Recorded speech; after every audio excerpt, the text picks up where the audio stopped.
tahun 2022 kemarin, inklusi keuangan kita sudah mencapai 85%. Dari awalnya di tahun 2016 itu masih di bawah kisaran 50%. Itu jadi kemajuannya sudah sangat tinggi. Jadi kontribusi dari fintech terhadap inklusi juga cukup positif selama ini. Kita juga menghimbau gitu ya kepada masyarakat, penonton podcast It Works ini supaya mengecek namanya, kita punya website checkfintech.id. Checkfintech.id. Nah,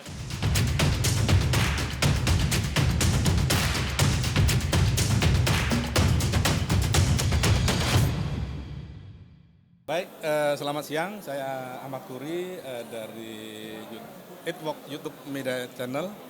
Pada kesempatan kali ini kami hadir di ajang pameran DJI tahun 2023 yang berada di G-Expo Kemayoran. Saya kedatangan tamu yang cukup penting menurut saya. Beliau adalah Pak Aries Setiadi sebagai Eksekutif Director Asosiasi Fintech Indonesia.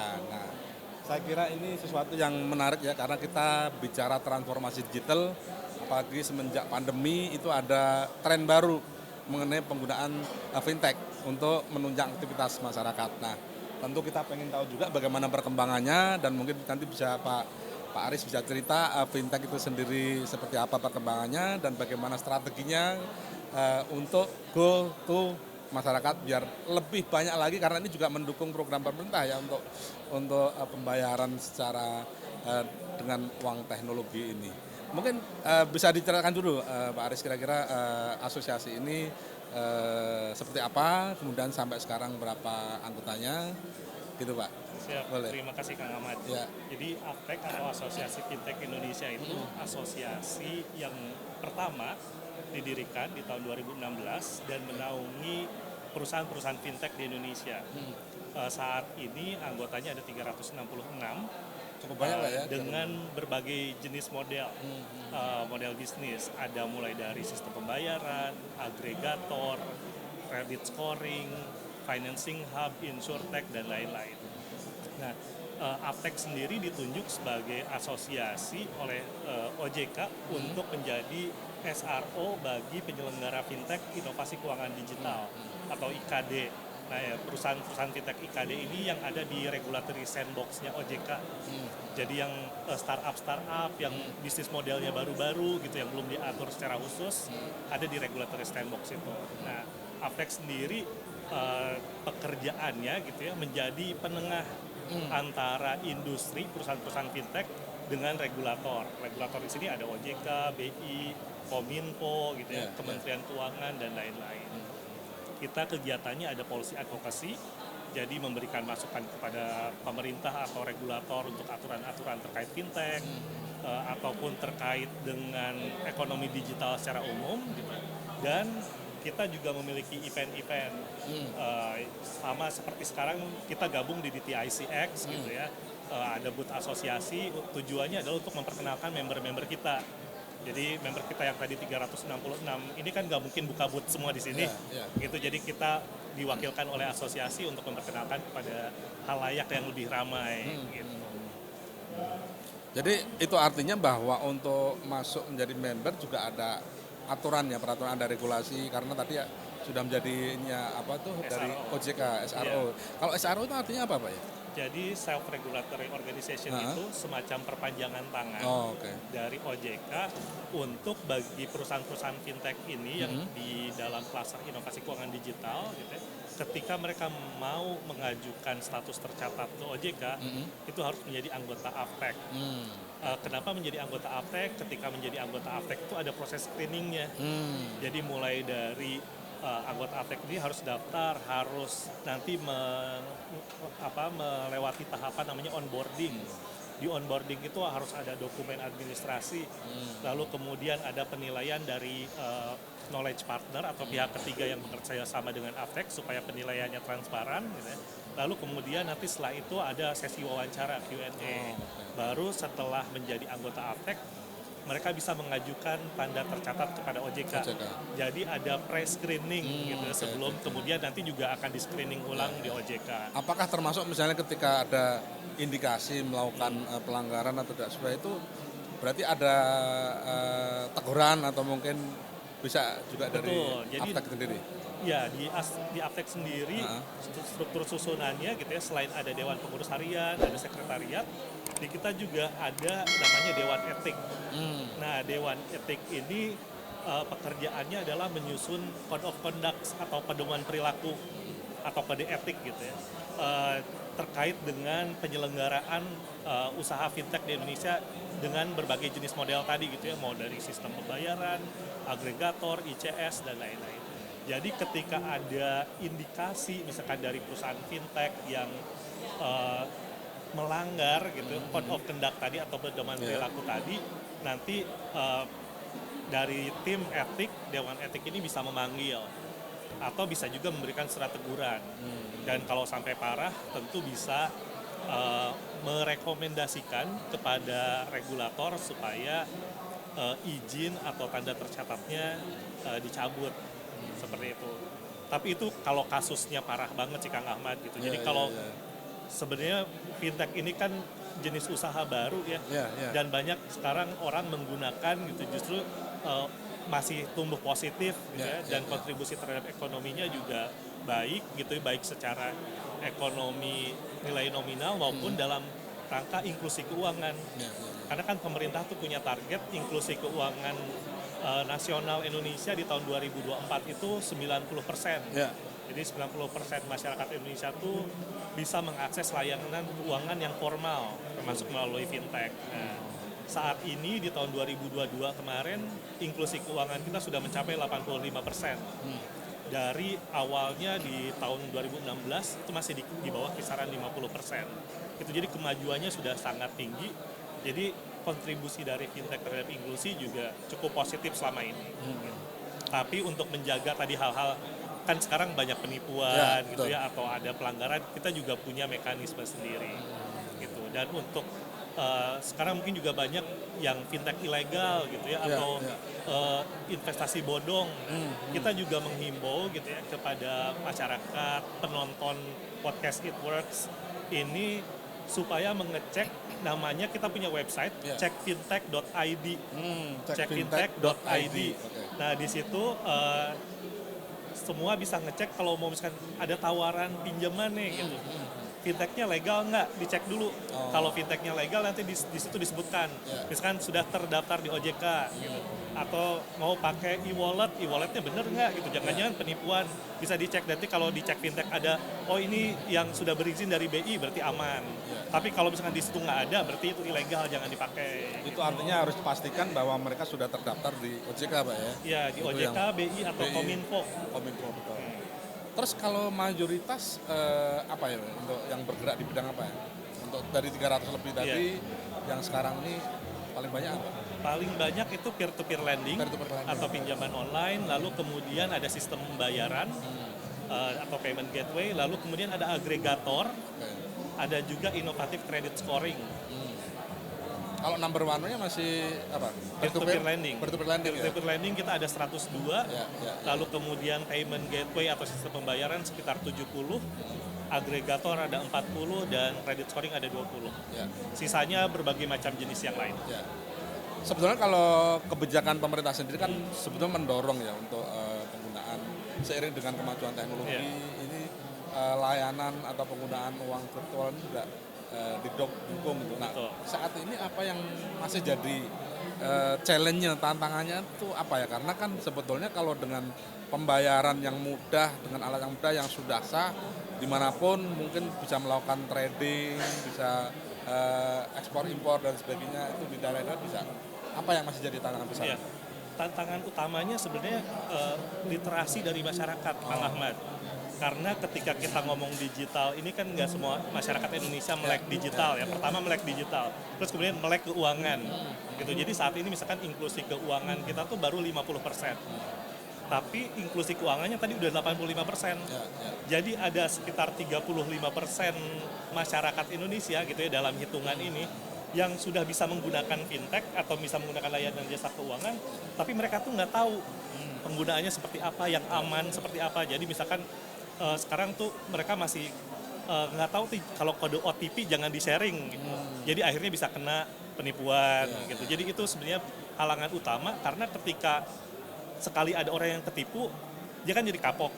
Terus kemudian ngomong ke tetangganya, ke temennya, jadi semua orang tuh jadi menggunakannya tidak optimal gitu. Tapi selain dari sisi literasi masyarakat, tentu sebenarnya ada hal-hal lain yang juga bisa dioptimalkan.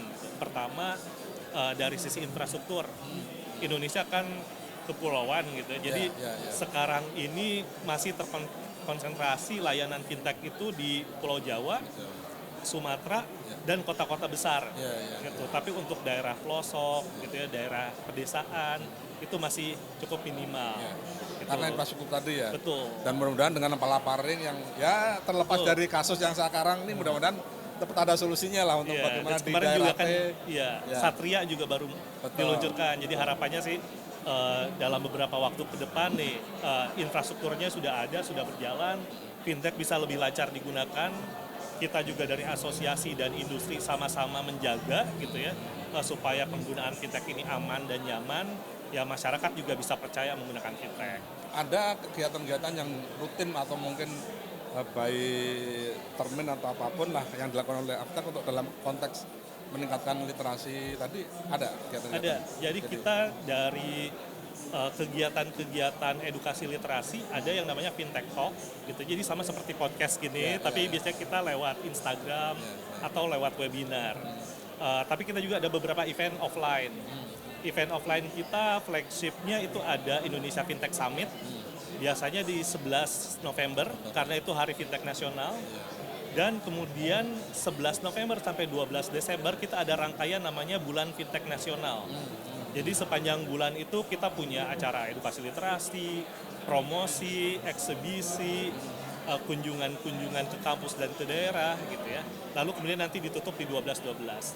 Nah selain itu kita juga punya flagship tahunan namanya Annual Member Survey. Jadi kita mensurvei anggota-anggota Aptek tadi yang 366, dikumpulkan tuh kondisinya sekarang seperti apa, tantangannya tadi termasuk misalkan kenapa sih saya bisa bilang tantangannya literasi dan infrastruktur, karena kita juga dapat dari hasil survei itu gitu. Dan kebetulan tahun ini gitu ya, di tahun 2002-2003 ini surveinya ini baru akan diluncurkan besok di acara di TICEC ini.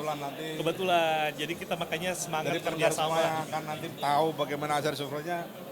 Besok boleh hadir ya? Iya boleh hadir pagi dari jam 9 sampai 11.30 di TICEC ini. Terus kalau dari sisi sebetulnya kan ini juga memudahkan masyarakat untuk misalnya bayar pajak aja sudah ada bisa gitu kan, ada beberapa. Nah, sebetulnya prospek yang bisa lebih cepat untuk mendukung atau mendorong dari penggunaan fintech ini gimana, dan kira-kira strateginya seperti apa, karena kan saya kira potensinya mungkin juga masih sangat besar gitu ya. Benar, banyak banget. Jadi sekarang misalkan contoh kasus yang sukses berjalan itu Kartu Prakerja. Jadi Kartu Prakerja itu program pemerintah untuk masyarakat yang kemarin ketika pandemi kena PHK atau mahasiswa baru lulus yang belum bisa dapat kerjaan gitu kan, dapat bantuan dari pemerintah.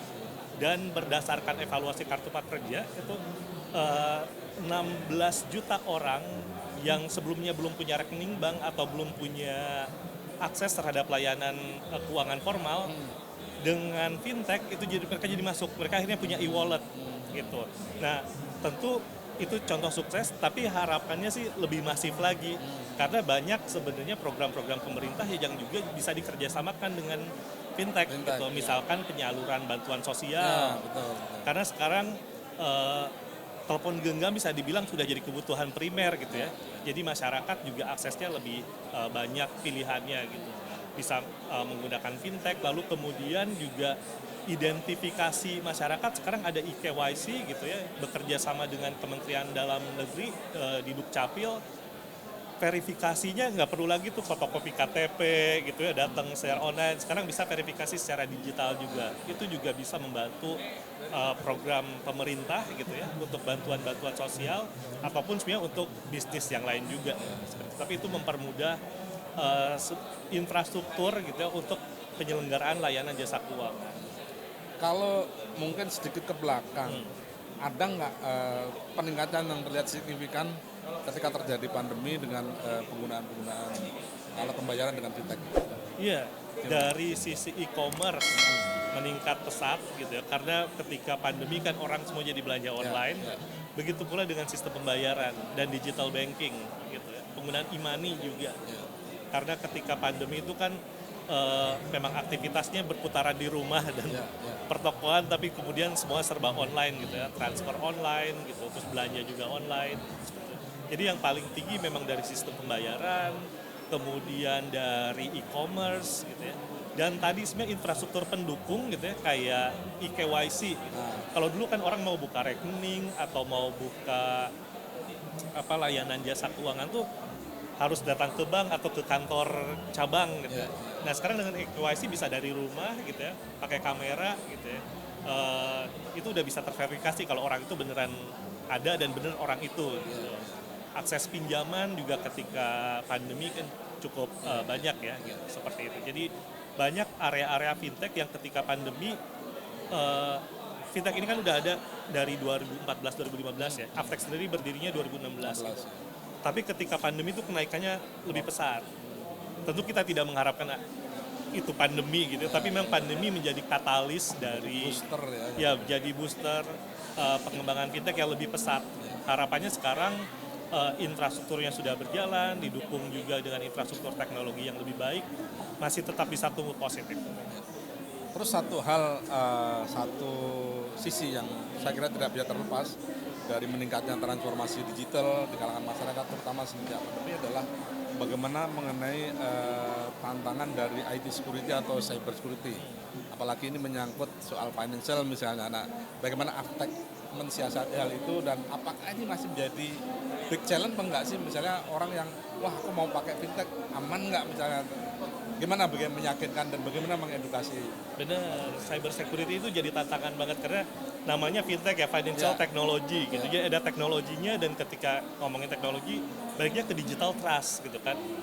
Percaya nggak nih, karena uang saya masuknya di handphone, jangan hilang gitu. Karena selama ini pegang uangnya cash gitu kan. Jadi kita selalu mengedukasi juga masalah cyber security. Kita juga di Aptek itu ada departemen namanya Departemen Cyber Security.